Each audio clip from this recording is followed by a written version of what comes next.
ಉಗ್ರದಾಳಿ ಆಗಿದೆ. ಇದು ನಿಜವಾಗಲೂ ಖಂಡನೀಯ. ಪ್ರತಿಯೊಬ್ಬ ಭಾರತೀಯನೂ ಇದ್ರ ಬಗ್ಗೆ ಎದ್ದು ಆಚೆ ಬಂದು ಮಾತಾಡಲೇಬೇಕಾಗಿರೋಂಥ ಪರಿಸ್ಥಿತಿಗೆ ನಾವು ಇವತ್ತು ಬಂದಿದ್ದೀವಿ. ಯಾಕಂದರೆ ಇದಕ್ಕೆ ಮುಂಚೆನೂ ಉಗ್ರ ದಾಳಿಗಳು ಆಗ್ತಾನೇ ಇದ್ದಾವೆ. ಅದು ಎಲ್ಲೂ ನಿಲ್ಲುವಂಥ ಕಾರ್ಯ ಆಗಿಲ್ಲ. ಎಲ್ಲೋ ಸಟನ್ ಬ್ರೇಕ್ ಕೊಟ್ಟಿದ್ದಾರೆ, ಅಥವಾ ಒಂದು ಪಾಸ್ ಕೊಟ್ಟು 1 ವರ್ಷ 2 ವರ್ಷ 3 ವರ್ಷ ಅಂತ ಗ್ಯಾಪ್ ಕೊಟ್ಟು, ಆ ಗ್ಯಾಪ್ ಆದಮೇಲೆ ಮತ್ತೆ ಮತ್ತೆ ಮತ್ತೆ ಮತ್ತೆ ಪುನರ್ ದಾಳಿ ನಡೀತಾನೇ ಇದೆ ನಮ್ಮ ಭಾರತದ ಮೇಲೆ. ಇದು ಯಾಕೆ ಅಂದರೆ ಕಳೆನ ಪೂರ್ತಿ ನಾವು ಕೀಳ್ತಾ ಇಲ್ಲ. ಪೂರ್ತಿ ಕಳೆ ಕೀಳೋದಾಗಲಿ, ಅಥವಾ ಒಂದು ಗಲೀಜು, ಒಂದು ಕಚಡ, ಒಂದು ಮೋರಿನಲ್ಲಿ ಇರುವಂಥ ಕಚಡನ ಪೂರ್ತಿ ನೀಟಾಗಿ ಕ್ಲೀನ್ ಮಾಡದೇ ಇದ್ದರೆ ಅಲ್ಲಿಂದ ಬ್ಯಾಕ್ಟೀರಿಯಾ, ಕ್ರಿಮಿನಲ್ಸು, ವೈರಸ್ಸು ಹೇಗೆ ಮತ್ತೆ ಮತ್ತೆ ಹುಟ್ಟಿ ಬಂದು ನಮ್ಮ ಮೇಲೆ ದಾಳಿ ಮಾಡ್ತಾ ಇರ್ತಾವೋ, ಅದೇ ರೀತಿ ಉಗ್ರಗಾಮಿಗಳನ್ನ ನೀವು ಸದೇ ಬಡಿದೇ ಇದ್ದರೆ, ಅದರಲ್ಲೂ ಎಸ್ಪೆಷಲಿ ಪಾಕಿಸ್ತಾನಕ್ಕೆ ನುಗ್ಗಿ ಅಲ್ಲಿರುವಂಥ ಉಗ್ರಗಾಮಿ ಸಂಘಟನೆಗಳಿಗೆ ಪ್ರಚೋದನೆ ಕೊಡ್ತಿರುವಂಥ ಪಾಕಿಸ್ತಾನಿಗಳನ್ನು ಬಗ್ಗು ಬಡಿದು ಮತ್ತು ಉಗ್ರಗಾಮಿ ಸಂಘಟನೆಗಳನ್ನು ಬಗ್ಬಡಿದು ಇದನ್ನು ಬೇರ್ ಸಹಿತ ಇದು ಕಿತ್ತಾಗದೇ ಇದ್ದರೆ ಭಾರತಕ್ಕೆ ಮತ್ತು ಇಡೀ ವಿಶ್ವಕ್ಕೆ ಇದು ಪದೇ ಪದೇ ಇನ್ನೂ ಮುಂದಿನ ದಿನಗಳಲ್ಲಿ ರಿಪೀಟ್ ಆಗುತ್ತೆ. ಇನ್ನು ಎಷ್ಟೋ ಜನ ಮಂಜುನಾಥ್ ರಾವ್ ಅಂತ, ಅಥವಾ ಇನ್ನು 28 ಜನ ಏನು ಇವತ್ತು ಹತ್ಯೆ ಆಗಿದ್ದಾರೆ, ಆ ಥರ ಇನ್ನೂ ರಿಪೀಟೆಡ್ ಆಗಿ ಮತ್ತೆ ಇನ್ನು ಮುಂದೆ ಆಗ್ತಾನೆ ಇರ್ತೀವಿ. ನಾವು ಇದನ್ನೆಲ್ಲ ವಿಟ್ನೆಸ್ ಮಾಡ್ತಾನೆ ಇರ್ತೀವಿ ಅಂತ ನಾನು ಈ ಸಂದರ್ಭದಲ್ಲಿ ಹೇಳೋಕ್ಕೆ ಇಷ್ಟಪಡ್ತೀನಿ. ಖಂಡಿತವಾಗ್ಲೂ ಮೇಡಮ್, ಖಂಡಿತ ಹಿಂದೂಗಳಿಗೆ ಭಾರತದಲ್ಲಿ ರಕ್ಷಣೆ ಇಲ್ಲ. ನಾವಿರುವಂಥ ನೆಲದಲ್ಲೇ ಹಿಂದೂಗಳು ಭಯ ಪಟ್ಕೊಂಡು ಓಡಾಡುವಂಥ ಸ್ಥಿತಿಯಲ್ಲೇ ಇವತ್ತಿನ ದಿವಸ ನಾವು ಹಿಂದೂಗಳು ಬದುಕ್ತಾ ಇದ್ದೀವಿ. ಯಾಕೆಂದರೆ ನೋಡಿ, ನಮ್ಮಲ್ಲೇ ನಮ್ಮನ್ನು ಕಾಲೆಳೆಯುವಂಥವ್ರು ಸುಮಾರು ಜನ ಇದ್ದಾರೆ. ಹಿಂದೂಗಳ ಕಾಲು ಎಳೆಯುವಂಥ ಸುಮಾರು ಜನ, ಎಡಪಂಥೀಯರಿರ್ಬೋದು, ಬಲಪಂಥೀಯರಿರ್ಬೋದು, ನಾವು ಯಾವುದೋ ಜಾತಿ ನಾಯಕರಿರ್ಬೋದು, ಅಥವಾ ಬೇರೆ ಯಾವುದೋ ಪಂಥದ ನಾಯಕರಿರ್ಬೋದು, ಒಬ್ಬ ಸ್ಟಾರ್ ಫಿಲಮ್ ನಟನ ಫಾಲೋವರ್ಸ್ ಇರ್ಬೋದು. ಈಗ ಜನ ನೋಡಿ ಮೇಡಮ್, ಜನ ಏನಕ್ಕೆ ಬೀದಿಗೆ ಬರ್ತಾರೆ? ಬರೋದು ಸಟನ್ ಸೆಟ್ ಆಫ್ ಜನ ಮಾತ್ರ ಬೀದಿಗೆ ಬರ್ತಾರೆ. ಇಲ್ಲಿ ಫ್ಯಾನ್ಸ್ಗಳು, ಒಂದು ಸಿನಿಮಾ ರಿಲೀಸ್ ಆಯಿತು ಅಂದರೆ ಫ್ಯಾನ್ಸ್ಗಳು ಬೀದಿಗೆ ಬರ್ತಾರೆ. ಒಂದು ಕರ್ನಾಟಕ ಅಥವಾ ಕನ್ನಡದ ಪರ ಸಂಘಟನೆಗಳು ಬೀದಿಗೆ ಬರ್ತಾರೆ. ಅದ್ರ ಜೊತೆಗೆ ನಮ್ಮ ಆಟೋ ಡ್ರೈವರ್ಗಳು ಯಾವುದೋ ಒಂದು ಸಣ್ಣ ಪುಟ್ಟ ತೊಂದರೆ ಆಯಿತು ಅಂದರೆ ಅವ್ರುಗಳು ಬೀದಿಗೆ ಬರ್ತಾರೆ. ಕ್ಯಾಬ್ ಡ್ರೈವರ್ಗಳು ಬೀದಿಗೆ ಬರ್ತಾರೆ.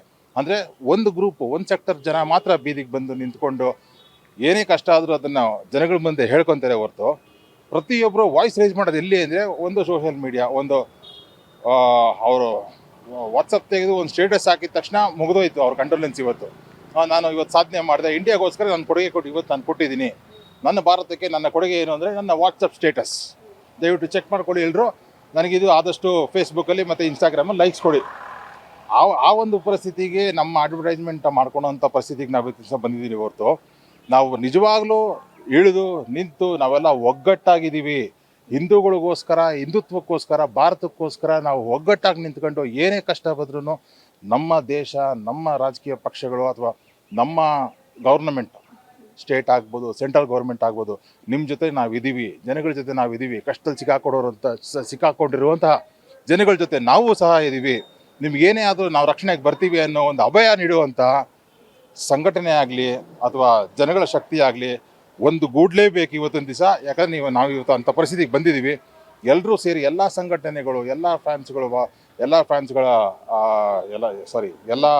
ನಟರ ಫ್ಯಾನ್ಸ್ಗಳಿಂದ ಹಿಡಿದು, ಎಲ್ಲ ಆಟೋ ಸಂಘಟನೆಗಳಿಂದ ಹಿಡಿದು, ಎಲ್ಲ ಕ್ಯಾಬ್ ಸಂಘಟನೆಗಳಿಂದ, ಲಾರಿ ಸಂಘಟನೆಗಳಿರ್ಬೋದು, ಅಥವಾ ನಮ್ಮ ಗಡಿ ಸಂಘಟನೆಗಳು, ಗಡಿ, ಭಾಷೆ, ನೆಲ, ಜಲ ಇದನ್ನೆಲ್ಲ ದಾಟಿ ಭಾರತ ಒಂದು ಅಂತ ಅಂದ್ಕೊಂಡು ನೀವು ಯಾವತ್ತು ಹೋರಾಟಕ್ಕೆ ಇಳಿತೀರೋ ಅವತ್ತು ಇನ್ನು ನಮ್ಮ ದೇಶದ ಸರ್ಕಾರಗಳಿಗೆ ಇನ್ನೂ ಹೆಚ್ಚಿನ ಬಲ ಬರುತ್ತೆ. ಮತ್ತು ನಾವು ಇವತ್ತೇನು ಕೇಳ್ತಾ ಇದ್ದೀವಿ, ವಾರ ಆಗಬೇಕು, ಇನ್ನೊಂದು ಆಗಬೇಕು, ಮತ್ತೊಂದು ಆಗಬೇಕು, ಅವ್ರ ಮನೆಗೆ ನುಗ್ಗುಡಿತೀವಿ, ಗೋಸ್ಕೆ ಮಾರೇಗ ಅಂತ ನಾವೇನು ಹೇಳ್ತಾ ಇದ್ದೀವಿ, ಅಥವಾ ನಮ್ಮ ಗೌರ್ಮೆಂಟಿಂದ ನಮಗೇನು ಆಶ್ವಾಸನೆ ಸಿಗ್ತಾ ಇದೆ, ಗೋಸ್ಕೆ ಮಾರೇಗ ಸರಿ. ಪುಲ್ವಾಮಾ ಅಟ್ಯಾಕ್ ಆಯಿತು, ಅದಕ್ಕೆ ನಾವು ರಿಟಾಲಿಯೇಟ್ ಮಾಡಿದ್ವಿ. ಅದಕ್ಕಿಂತ ಉರಿ ಅಟ್ಯಾಕ್ ಆಯಿತು, ಅದಕ್ಕೂ ನಾವು ರಿಟಾಲಿಯೇಟ್ ಮಾಡಿದ್ವಿ. ಅದಾದ್ಮೇಲೆ ಏನಾಯಿತು, ಮತ್ತೆ ಇವತ್ತಿನ ದಿವಸ ಒಂದು ಅಟ್ಯಾಕ್ ಆಗಿದೆ. ಇದನ್ನು ನಾವು ರಿಟಾಲಿಯೇಟ್ ಮಾಡ್ತೀವಿ. ನಾಳೆ ಇನ್ನೊಂದು ವರ್ಷ, 2 ವರ್ಷ, 5 ವರ್ಷ ಬಿಟ್ಟರೆ ಇನ್ನೊಂದು ಅಟ್ಯಾಕ್ ಆಗುತ್ತೆ. ಅಲ್ಲಿ ಇನ್ನೂ ಒಂದು 5 ಜನ ಸಾಯ್ತಾರೆ. ನಾವು ಇದೇ ಥರ ಫೇಸ್ಬುಕ್ಕಲ್ಲಿ ಅಥವಾ ವಾಟ್ಸಪ್ಪಲ್ಲಿ ಸ್ಟೇಟಸ್ ಹಾಕೊಂಡು ಓಡಾಡ್ತಾ ಇರ್ತೀವಿ. ನಮ್ಮ ಸಂಘಟನೆಯಿಂದ ಮೇಡಮ್, ನಮ್ಮ ಹೋರಾಟದ ರೂಪುರೇಷೆಗಳನ್ನ ಇವಾಗ ಆಲ್ರೆಡಿ ನಾವು ರಚಿಸಿದ್ದೀವಿ.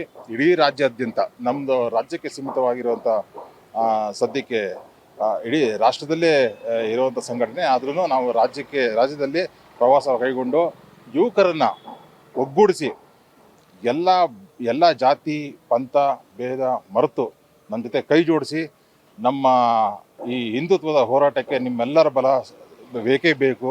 ಯಾಕಂದರೆ ಇಂಥ ಇಶ್ಯೂ ಮತ್ತೆ ರಿಪೀಟ್ ಆಗಬಾರ್ದು. ರಿಪೀಟ್ ಆದರೆ ಹಿಂದೂಗಳು ಏನು ಅನ್ನೋದನ್ನು ಇಡೀ ಭಾರತಕ್ಕೆ ನಾವು ತೋರಿಸ್ಬೇಕಾಗಿರೋ ಸಂದರ್ಭ ಬಂದಿದೆ. ನಾವು ತೋರಿಸ್ತೀವಿ ಅನ್ನೋದನ್ನು ಈ ಮುಖಾಂತರ ಹೇಳಬೇಕು ಅಂತ ಇಷ್ಟಪಡ್ತೀನಿ.